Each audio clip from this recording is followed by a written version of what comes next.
Cuisine ta ville, la thématique, c'est vraiment d'aller à la rencontre des personnes réfugiées qui sont arrivées à Montréal, que ce soit il y a longtemps ou maintenant. Et aujourd'hui, on est donc au cœur de la ville pour mieux connaître les personnes qui sont arrivées ici en fuyant l'oppression, ces personnes réfugiées d'hier à aujourd'hui qui forment le tissu social montréalais du 375e. C'est certain qu'à la fois, ce qui se passe dans le monde, toute cette crise des migrants, des réfugiés, ça touche beaucoup et on se dit, OK, on doit faire quelque chose à propos de ça sur la place publique, aller rejoindre des gens, tu sais, tous les gens.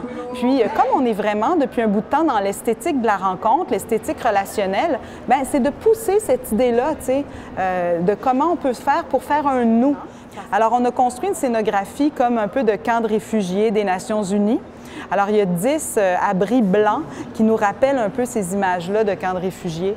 Sous chacun des abris, c'est une nouvelle façon d'aborder la thématique.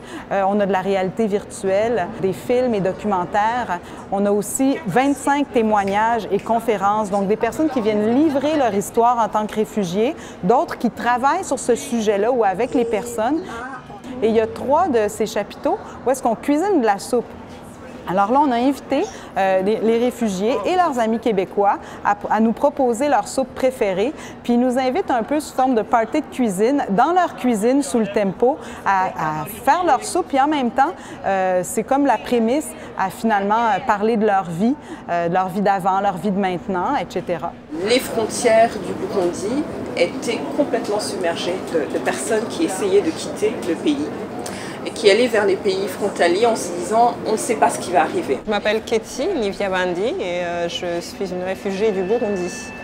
C'est très important pour moi de participer à ce genre d'événement qui permet une rencontre humaine entre la terre d'accueil et le réfugié. Et il est très important de pouvoir permettre ce contact, que je puisse partager mon histoire et que la personne qui m'accueille partage son histoire, qu'on se rencontre. Sinon, on est deux entités qui avancent parallèlement sur la même terre sans jamais se croiser. Nous, on fait un processus comme artiste quand on fait ça. Puis après ça, bien, de le livrer, c'est comme un peu la continuité du processus. C'est comme de le vivre tout le monde ensemble. Puis c'est une démarche finalement. Puis on espère que la démarche que nous, on entame, bien, que ça fasse entamer une démarche pour d'autres aussi. Et tous les jours, Assam venait, il passait un chiffon sur le comptoir, il passait un balai au sol, et tout le reste de la journée. Il le passait à aller puiser de l'eau, fendre du bois, puiser de l'eau, fendre du bois. Dans les nouvelles, on voit souvent les choses d'une manière macro. Mais quand on rentre dans un événement comme ça, on a un humain devant soi. Je pense que les gens, ils pensaient rencontrer peut-être un extraterrestre, puis finalement, ils rencontrent quelqu'un comme eux. Puis c'est ça qui fait chaud au cœur, tu sais. No, what's going on in Syria? Yes. Do you have any idea, or you live in your own bubble? I think you know. Actually, it's been really challenging because I had to leave my family behind me. My mom and my five sisters, and they are still in Damascus. Je m'appelle Mouyad Al-Marzouki, je viens de la Syrie.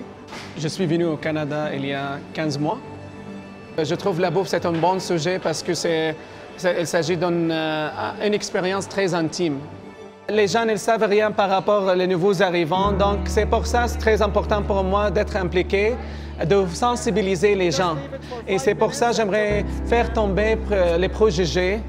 Et on est ici pour contribuer, pour épanouir et pour aider les gens partout dans le monde.